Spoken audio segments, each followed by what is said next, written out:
What's going on, guys? Welcome to Low Kick MMA UFC Fight Night Whittaker vs. Till preview show. I'm your host, Ryan Galloway, and joining me is Jordan Ellis. How's it going, Jordan?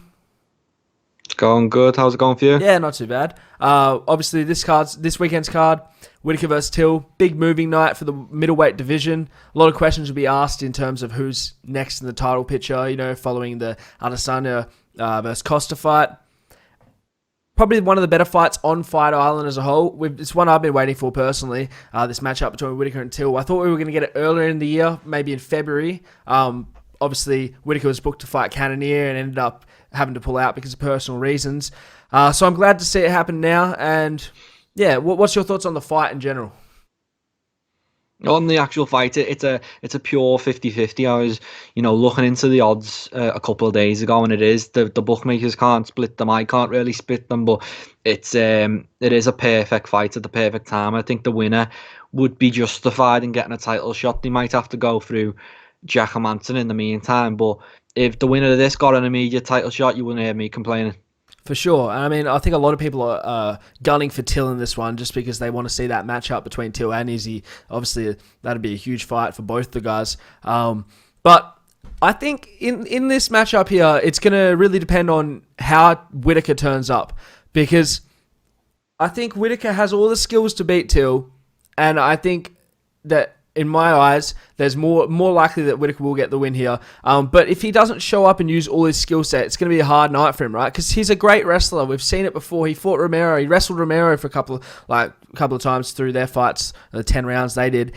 So we've seen that he can wrestle, which in Till's end is something he hasn't been the best at, and he showed weaknesses in. Like when he fought Woodley, obviously he got tagged, but once he got tagged and taken down, he couldn't get back up. He was stuck on the ground. So if that happens with Whittaker, if Whittaker can get him down, it's going to be a long night for Till, and I think that's probably the best method for victory for Whittaker.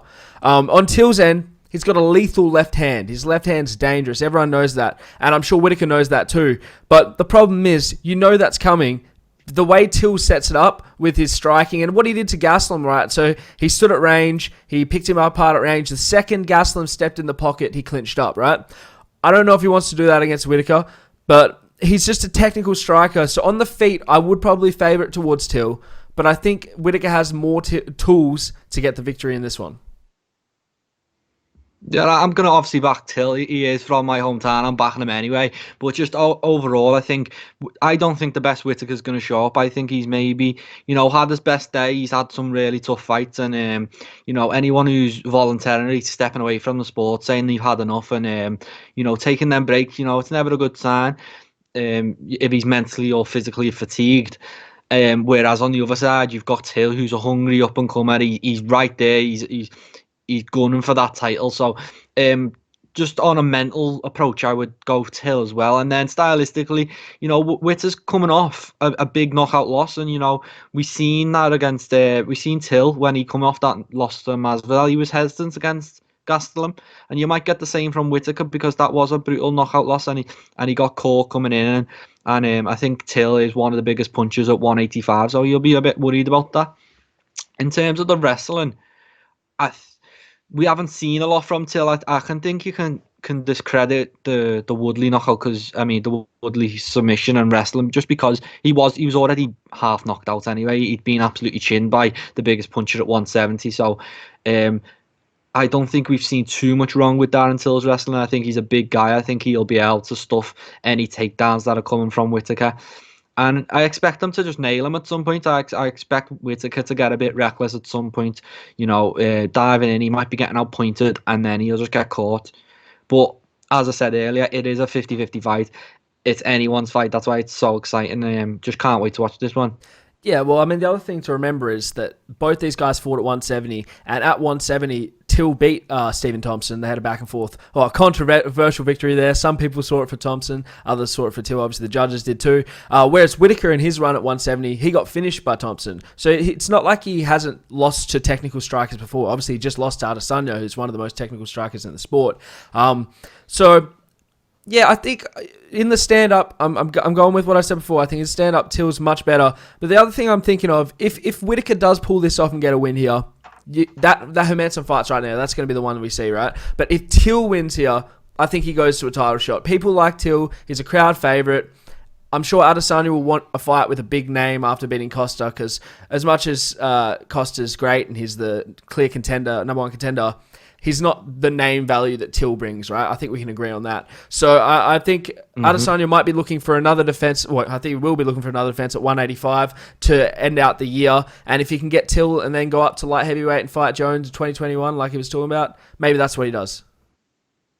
Yeah, and I was hearing Till speak yesterday, and he's saying that he's ready to step in because, it is a long while till September, and Costa is, he's known for picking up his injuries. He's been laid off for a while with injury, so you don't be surprised if you see Darren Till slipping in at UFC 253 and facing Adesanya if he gets a win here.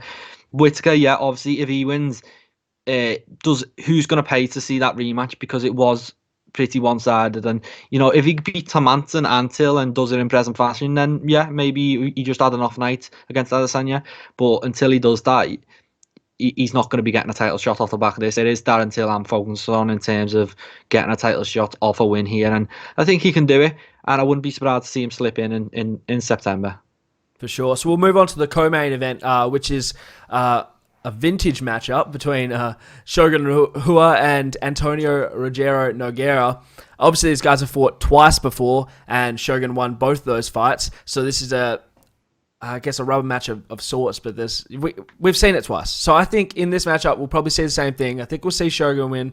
I think if you look on their last performances too, Shogun's obviously had the better record in the last few.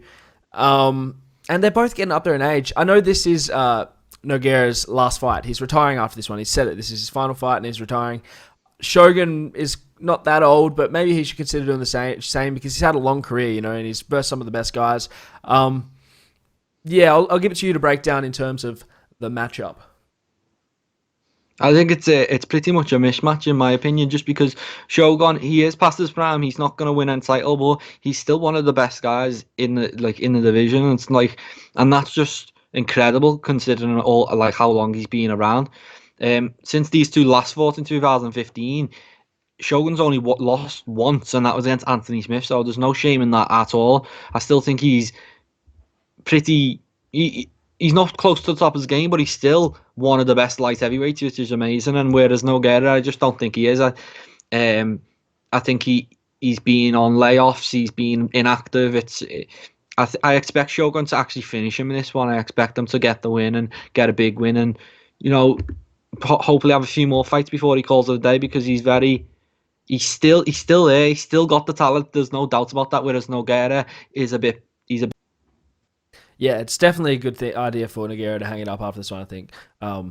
But yeah, you might be right. Shogun, he's ranked 15. Okay, so he's right there. He's not out of the rankings yet. Maybe if he lost this one and lost another one, he'd have to think about retiring. But yeah, he's number 15. Probably keep going until you drop out of the rankings. That's what I would do if I was him, probably. But we're going to jump on to the next fight, which is weird for me because I figured this would be the co-main event. This is a much bigger fight in my eyes. That's the heavyweight bout between Fabricio Verdum and Alexander Gustafsson. Gustafsson coming up from 205, where he had a great career. Like, he had a few losses at 205, but they were to top of the food chain guys. He didn't lose to any scrubs or anything. Taking on the former champion Fabricio Verdum, who has seen better days, especially in his last performance. He didn't look great. So I think I probably edge this to Gustafsson. He's got the better striking. There's no question about that. I don't think anyone would argue that. Verdum's probably got the better jiu-jitsu grappling, but I don't think this hits the ground. I think Gustafsson finishes him on the feet. Yeah, I agree. I think it would have been co-main event if either of these guys had looked anything near the best lately. They just both haven't. And last time Verdum coming back, he was coming off a 2-year layoff, and that's tough. But then he was facing a 43-year-old guy, and I thought he'd definitely win that. But he looked terrible. Like, it was a split decision on the cards, but it really weren't, because Verdum didn't look like winning that fight, and it was pretty much a made fight for him. He was in with a submission specialist, and Verdum is the submission specialist of submission specialists, so he should have won that fight. And Gustafsson, I'm backing him big, but I'm not too big, as I said. He's just chose to walk away from the sport as well. So where's his head at? What's he going to look like heavyweight? Why is he going to heavyweight? Is it because he can't do the cuts anymore, or is he kind of going to come in a bit chubby and things like that? So I do pick him, but I wouldn't be putting me house on it or anything like that. let's see how he looks. Because if he looks great, then I'll jump straight on that train. And because heavyweight's there for the taking, if Stipe and Cormier walk away, they need guys to face Ngannou, and a couple more wins at heavyweight, and Gustin would get that. I'm surprised he came back to fight number 14. Obviously, Verdum's a former champion, big name, but there's guys in the higher ranking than Verdum at heavyweight, which I think are favourable matchups for Gustafsson and would have put him close to that title shot. So I'm unsure why he's come back to fight Verdum, but I think he'd do well at heavyweight. He was never the smallest light heavyweight. He's fine. He's not going to be the smallest heavyweight for sure. And his skill set, he'd be one of the more technical strikers in heavyweight division if he stays there, So we'll see. I saw him at the media day he did yesterday, and obviously he didn't have his shirt off or nothing, but he didn't look too out of shape. He looked pretty standard. Obviously he wasn't drained like usually at media day where they're all going through their weight cut and they all look like skeletons. But yeah, we'll see him on the scales. If he looks good, I'm picking him big. This is, in my eyes, one of the more clear matchups on this card. Yeah, I agree with you, and I do think he will look good on the scale. He's about 6'4". He is one of the bigger light heavyweights. It's just, when you've been sitting on the couch, we've seen it.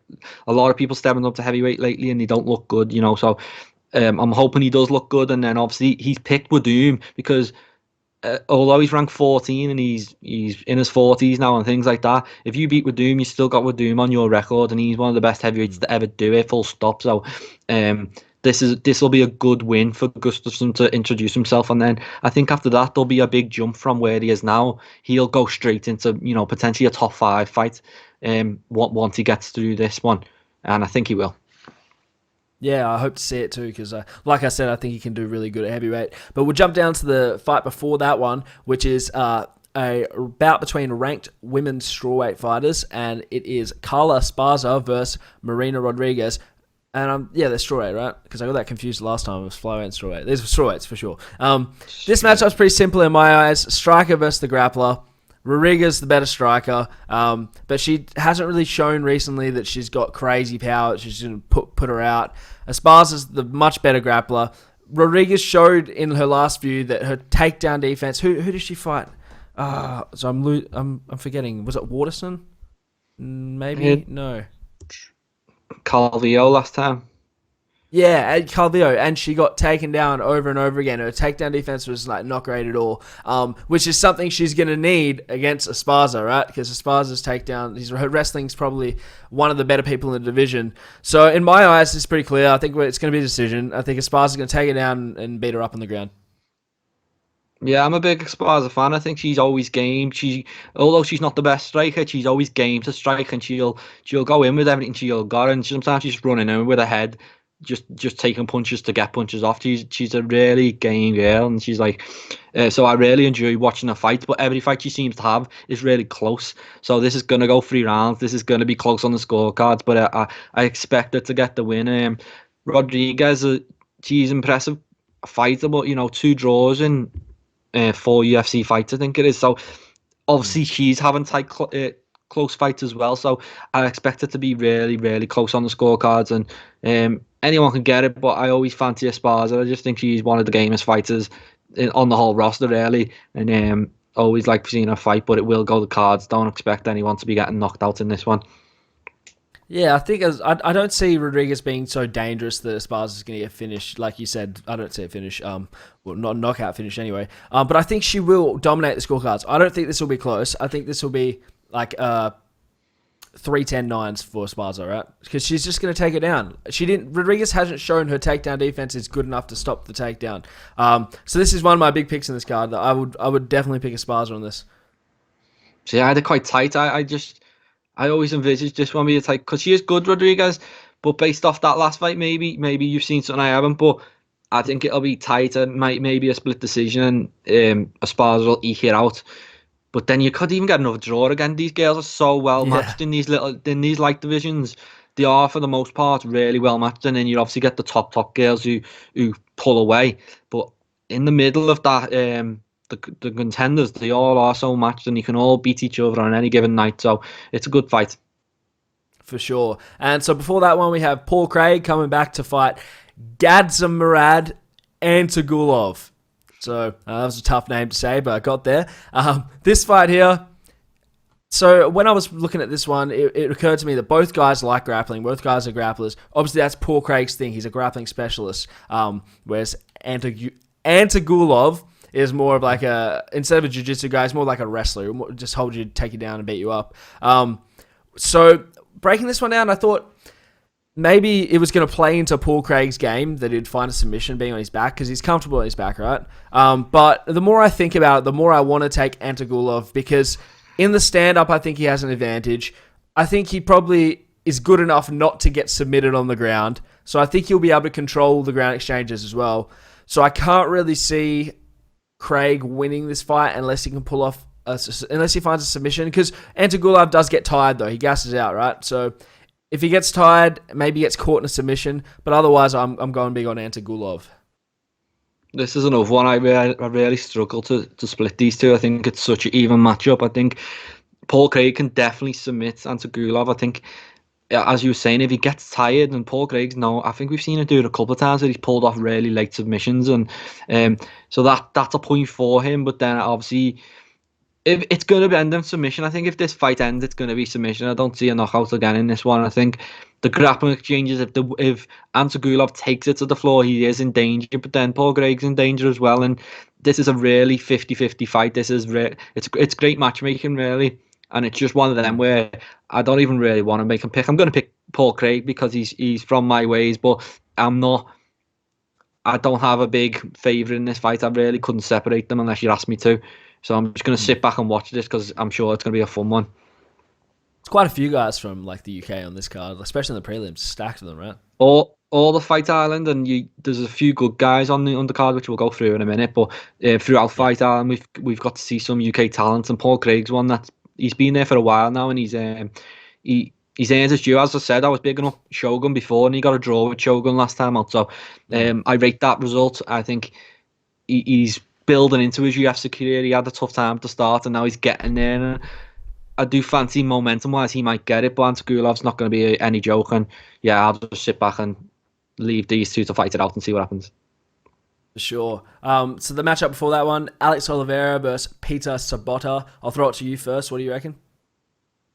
I'm going Alex Oliveira. This is probably one of my biggest picks of the card. Not because I don't think Sabota could beat him. It's just because when people have layoffs, that's a big red flag for me. And he's had a long layoff since getting knocked out by Leon Edwards, who isn't, a monster puncher. So it's that always worries me. And then he comes straight back in, and I think all the talk is that this fight is everything. He's got to win this fight, and he's putting too much pressure on himself even from that. So yeah, it's not that I particularly think Alex Oliveira is one of the best fighters at welterweight. He's only just snapped a free fight losing skid. It's more the fact that I don't like everything that's coming from the Sabota camp. I don't like the fact that he's been off so long. I don't like the fact that he's putting pressure on this win, and I also like the fact that Oliveira, he might have lost a few, but he's been active and he's fighting the best guys, and he's always in there and he's always competitive. He's never just getting wiped out. So I fancy him this one. I'll be honest with you, I've never seen Peter Sabota fight, so he must have been on like a decent layoff. When was his last fight?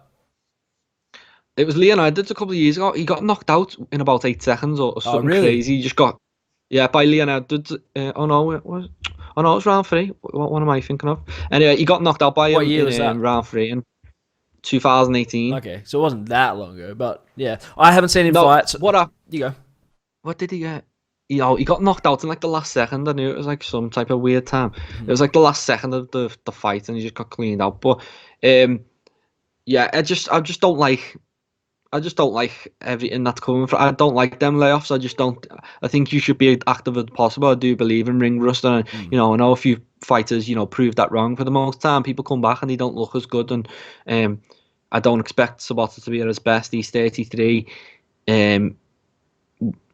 Let's see, but I'm backing Alex Oliveira. I think I am too, since I've seen him fight, and I think he's a decent fighter. He's got good striking, got good submissions from memory. So I'll take him over Sabota, who I have never seen fight.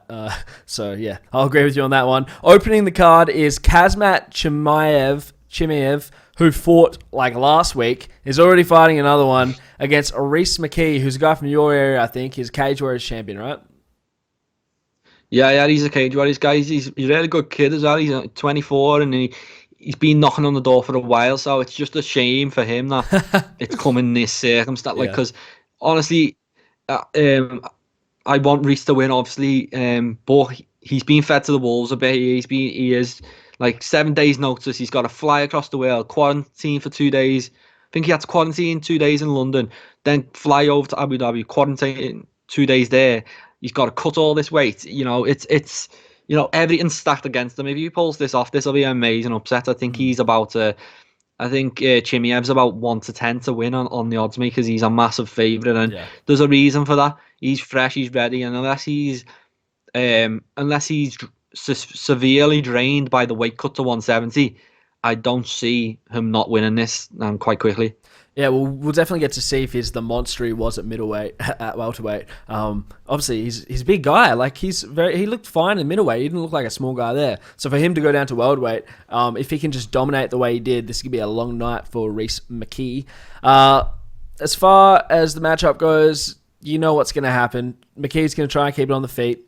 Chimaev's going to try and take him down, submit him, or take him down and beat him up. I've not seen Rhys McKee. I've only seen highlights, so I haven't seen him do much grappling or anything. But I think his best bet's to try and keep it on the feet, because what we saw from Chimaev was pretty brutal. Yeah, and Chimaev, this is probably the time to get him because he's not going to be in his perfect shape. He's coming off a camp. So Rhys McKee has got a few ins, like Chimaev maybe being overrated. He had one good That's true. performance, and as good as it was, how good is he? And McKee's a young guy, and he's talented, and he's going to be a potential contender down the road. But just right now, it is all stacked against him, and maybe he can pull off an upset, but it'd be a big upset. And if you're betting on it, you'll be making a lot of money if you are. Yeah, I mean, Chimaev's probably the biggest prospect that's debuted on Fight Island. So if McKee can go out there and just stop all this traction, like right when it started, that probably puts him in a good position to. Because people are talking about giving Chimaev a ranked guy next, which to me is like he's had one fight at middleweight. Why are you going to give a ranked guy at welterweight? He obviously looks like he has the skill set to fight the top guys, but yeah, if McKee can get a win over him, it's like you're only a couple of fights away from a ranked opponent, right? So I don't know. It'll be good. I think I'd go Chimaev on this one, but I hope it's a good fight. Yeah, I think Chimaev is, the UFC have always said, like, or always shown, like, they'll go fast as you want to go. So as Chimaev's making all this noise, dismantling middleweights and then calling out, top guys, then I don't think they'd have a problem with that. But McKee's in there. He won't go down easy. And I just think we've seen a lot of this during the Fight Island cards, is that people just taking fights to get in the UFC. And it's not really about this fight. It's about the next one. And, McKee, he'll be able to build a career after this. But for now, he's in there, and he's fighting someone who's still unproven. I think he's like 7-0, Chimaev, so he's got that one win over John Phillips, and it's not undoable. It's just a tough night for McKee. Yeah. So we'll jump into the prelims. We'll just go through a few of them. Obviously, the featured prelim is Francisco Trinaldo versus Joy Herbert. I know you spoke to Joy Herbert leading up to this one. Obviously, I think he's another Cage Warriors champion, right? Are they pulling more from Cage Warriors? Yeah. So he was the champion, and Rhys McKee actually has a win over Joy Herbert, right? Back in the day. So that's an interesting little subplot to this. But Herbert, when I was speaking to him, he's just a game guy. Like, he's just so focused, and it's nice speaking to these fighters before, because sometimes you can just sense the laser focus, and that you can sense that Joy Herbert's a man who's ready to go and do damage in there, and it's quite exciting. Trinaldo, I did mention to Herbert that for some reason the UFC just want to throw him to tough fight straight away. There's no easing him in. Trinaldo's a really good guy, and you beat Trinaldo, you're probably fighting right ranked guys next. And before that, he was matched with Mark DeCasey, and we seen how good he was the other day. I expect Joy Herbert to go out and be ferocious with his striking, and do his best to stop Trinaldo and try and make a statement. I think that's what he wants to do. Don't think Trinaldo's being stopped by strikes, so that'll be his aim, and it'll be a tough one. But I do expect him to win, maybe on the cards though. Yeah, well, I mean, Trinaldo's like a decision machine, right? But his losses, I'm having a look here. His losses are all really good guys. Like, he lost to Hernandez when Hernandez was like the prime prospect everyone thought he would be. Actually, that was after he lost to Cowboy. Yeah. Anyway, he lost to Hernandez. He lost to James Vick. He lost to Kevin Lee. But he's beaten guys like Jim Miller. He's not. He beat Paul Felder. I'm looking here. So he's beaten good guys. He finished Paul Felder even. So he's a dangerous fighter, obviously. And for a debut, Joy Herbert, he's got to come out here and make a statement. He's got to finish him. I don't know if he's got submissions. Obviously, all these new guys, I have not seen very much of them fight, so I can't really break down their style too much. But he's going to probably want to get a knockout on the feet. And if he can do that, it'll look very good for him, And that's the other thing about these dudes like Joy Herbert or Tom Aspinall or Reese McKee, all these debuting guys. There's not much film for their opponent to check out of them, as there is for like a guy like Trinaldo. You can watch fights going back 5 years. So in preparation for Herbert, he's got a lot of film to look through. He can pick up a lot of tendencies that he hasn't fixed. Whereas on the other way around, he's not going to be able to see much of Herbert's stuff. So it probably does favour him in that sense. But obviously the experience factor favours Trinaldo. I'm not going to make a pick here. What's your pick here? I'm picking Joy Herbert, and I think one thing you said, there might be tape out there on Joy Herbert, but it's all pretty useless because if you go back and watch his win over Reese McKee, you're not going to learn anything because it's a totally different fighter you're in against now. That's when he was a kid, and now he's a full grown man and he's ready to he's UFC ready. So these fighters are evolving so quickly because they are a Cage Warriors level. They are in the development process. So fight to fight, they are totally different fighters. So to actually watch tape on Joy Herbert, the last few might be useful, but before that, not really. I do pick him to win. I always fancy a young guy against someone who's in the 40s.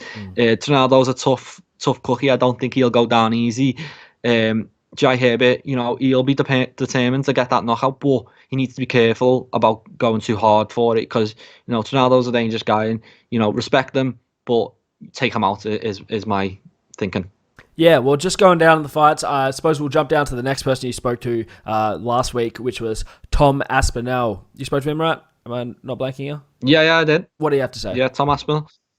He's quite a cool guy. He's very relaxed and about the whole situation. He's a guy who's in no rush to jump levels. He's happy just knocking people out and showing off a bit of power and things like that. But before I spoke to him before his last Cage Warriors fight, and he was kind of saying, I'm not even in a rush to get a Cage Warriors title shot. Never mind, go to the UFC. Then the next minute he snapped up and everyone's like scratching their head saying, what's going on here?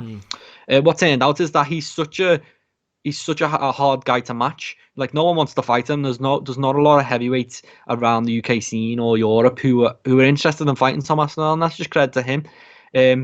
He's a tough guy. I think he's going to take it slow, and in terms of this matchup, he's not really sure what to expect from Jake Collier because he hasn't fought for a few years, so he's just going to go in there and assess the fight. But I imagine it's one he's going to win, and I think he'll win quite quickly because I think Collier tends to fight at middleweight, or he's definitely not a heavyweight. So yeah, and he hasn't fought since 2017. So again, that's a red flag for me.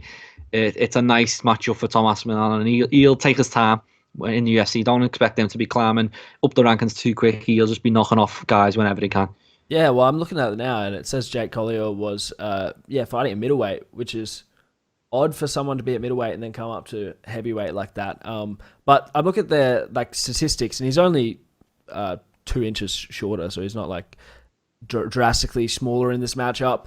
Obviously, I don't really know what Tom Aspinall's fight style is because like I said, not really familiar with these guys. But they're heavyweights, so I'm assuming someone's going to get a finish. And yeah, I hope it's the new up-and-coming guy because for Jake Collier to take all this time off, you've got to think he's near the end of his career. He's not really interested in fighting too often, so unless he's been injury, and I'm not aware. But yeah, but if you're taking all this time off and you've fought at middleweight for the most of your career, stepped up to light heavyweight, and then you've gone to heavyweight, yeah.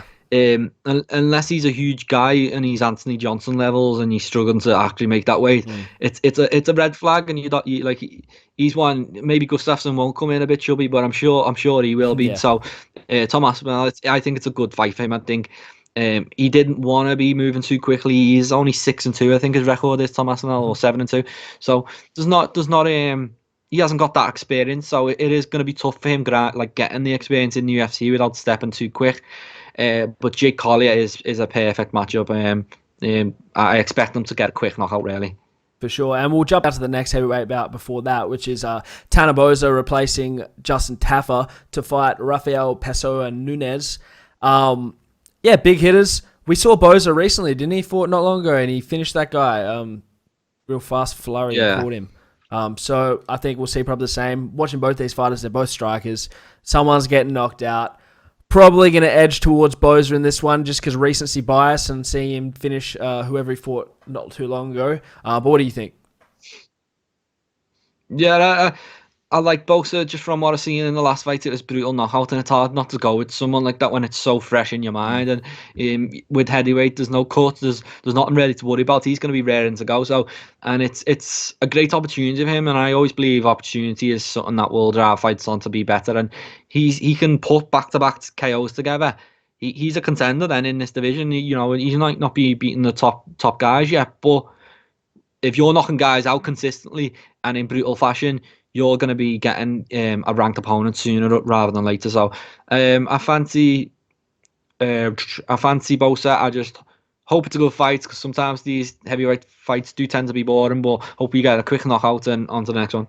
For sure. I'll leave it to you if you want to touch on any more of the fights. I know you spoke to Nathaniel Wood, so if you want to speak on that one.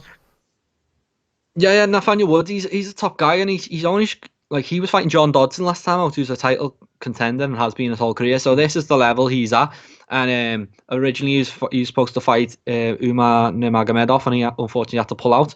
So John Castaneda, our friend who works for Low Kick as well, James Lynch, he spoke to John, and John was confident. He seems to think Wood's a bit overrated, especially on the ground. But Wood seemed almost dismissive of John Castaneda. He seemed like, yeah, I'm going to take him out in the first round. Like, don't worry about that. And I think there is levels to this game. I think Nathaniel Wood, he might be coming off a loss, but he weren't outclassed by John Dodson. He got caught and things happen. Whereas John Castaneda, he's stepping up a few levels now. And this is not like Tom Aspinall, where he's getting a nice introduction to the UFC. He's getting one of the best prospects in the bantamweight division. So I kind of agree with Wood. I think he will stop him fairly quickly. It is all about how tough and how game John Castaneda is. Yeah, I mean, like, you think about Dodson's, like, always been up there. What's he ranked now? He'd be top 10, or is he, like, 12 or something? He'd be up there. He'd fit top 15 for sure. And, I mean, he's lost to Marias. He's lost to Yarn. He's not losing to, like, I don't know, newer guys. He's not losing to, like, bad fighters. So for Nathaniel Wood to lose to him, it's not, like, a big, like, knock on Wood, right? And it was competitive until he did get finished. But, you know, I favour Wood in this matchup. I don't really know a lot about Castaneda either, but just his attitude. I watched the interview you did with him, and he seems like he's primed and he's ready to go. So, I'm going to have to pick Wood on this one too. Yeah, he's a really good fighter. He's a really talented fighter. Maybe that Dodson fight come a bit early. I think he was saying in the actual fight he didn't feel outclassed. I think he picked up an injury somewhere along the way in the fight, and he thought he had to go for it. Mm-hmm. So he got caught coming in, and John Dodson's one of the biggest punchers at the weight as well. So, really good fight, and that's the first fight on the card. And this is what is it, about 15 fights on the whole card. So it's going to be a good night. It's the perfect way to go out. You know, you've got Robert Whittaker and Darren Till topping it. Loads of young talent, loads of old guards as well, and it's just a stacked card. Like this is one of the better cards we've seen. Obviously, UFC 251 was stacked, but beyond that, I can't think of too many better cards, and especially how many fights we've got on this. It's very excited about this one. For sure. So that about wraps up the card. We'll jump on some news here, and I'm just looking through, having a gaze here. One thing I wanted to touch on was Dustin Poirier's comments recently, where he was asking he wants a big name or a title shot. He's not getting that title shot, I promise you that. A big name, I don't know what he's referring to as a big name. Does he mean someone like a Nate or a Conor, like someone that big? Or is he happy taking a Tony Ferguson? Because Tony Ferguson's a big name, don't get me wrong. He's just not on that level of like a Conor or a Nate. And I think that is the fight to make. That makes the most sense in my head. Ferguson coming off that loss to Gaethje. Before that, on a tear, like a ridiculous tear.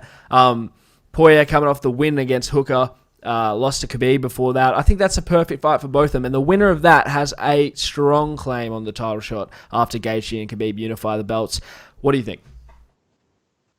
Yeah, I think luckily for Poirier, if he wants a big name or a title shot, he's in the right division, because lightweight right now we've got two belts. Khabib, obviously, he's not getting a shot at that. But if Khabib's, out for a little while more than his dad, that Gaethje rematch is right there, and that's for the belt, so he'll be happy there. Then beyond that, you've got Tony Ferguson, who is a big name. He's one of the biggest names in the UFC, in my opinion, and I think that fight's there. Conor McGregor, maybe retired, not retired, that fight's there. Then Nate Diaz is always there. There's so many options, so for him to say, I want a big name and a title shot, it doesn't actually limit him too much, because there's not really anyone else they're going to give him other than a big name and a title shot, because Dustin Poirier is a big name himself now, so he demands respect, and I think every fight you see him in from now to the end of his career will probably be a big fight. And I just can't wait to watch him, because he's game as it gets. Yeah, and I think earlier last week, it was in the middle of last week, I believe, or it might have been over the weekend. Either way, Ali Abdelaziz said that Khabib told him to tell Gaethje to fight Conor, but then Gaethje said no, he's going to wait. So that was just something I thought I'd bring up, which makes a lot of sense, because if I'm Gaethje, I'm not risking this title shot I have to fight Conor. That's a dangerous fight. I don't care who you are. You could be the vet. It's a dangerous fight for Khabib. Obviously, Khabib's going to win that matchup most times. But Conor hits hard and he could catch you. Why would you risk your title shot to unify the belts just for that payday? You get that payday anyway. If you win the belt, you get that payday. So there's just something interesting that was said, and I want to get your thoughts on that too. Yeah, and I think all the stuff we're hearing about Khabib now is really mixed. It's Ali is saying at one point, he's like, oh, go. Khabib's saying go and fight Conor. So what does that mean? It means he's going to be out for a while. On the other hand, he's saying no, we're ready to go later this year, September, October, November. So it is mixed. I don't think we're going to see Khabib again this year. I think, why not? Like, if Gaethje can make $1 million to go and fight, Conor McGregor or Dustin Poirier or Tony Ferguson, or well, obviously not Tony Ferguson after the last one, but if he can go and make that type of money to defend his belt against, Conor McGregor, who, he has been beat, he's not unbeatable. Dustin Poirier, he had a really close fight. I don't see why he wouldn't want to do that. I don't think Gaethje has made. He's not going to be so rich that he's able to live the rest of his life in luxury, right now. So he needs to be making money while he's on top. And if you can't get that Khabib fight, take the other ones while they're there. I think we've seen it from Masvidal. He was complaining about his money, but once actual money come on the table, he took the fight. And I think we'll see the same from Gaethje, although he does seem intent on getting this shot. I just think Khabib's going to be out for a while. And I think all the noise about him coming back I don't think we're going to see it. Yeah, I'd probably agree with you on that one. Is there anything else you want to touch on news-wise before we wrap this up? No, not excited. Not really. Just excited about this card. It is a bit of a gift. At the end of a brilliant run on Fight Island, he was saying, oh yeah, one piece of news is that White was saying he's already planning 3 more title bouts for Fight Island on October. So that's really exciting, and I think this is the future for a while anyway. This is where, like White was saying, this is the fight capital of the world for right now, and they've done a great job in Abu Dhabi, and I can't wait to see them go back there again. Yeah, I tell you what, I wouldn't mind going out there and watching the fights in person in Abu Dhabi.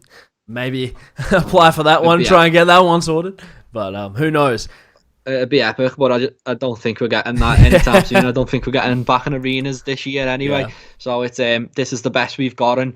As MMA fans, we're very lucky because Bellator's back this weekend as well. So it all seems like all systems go, and brilliant card.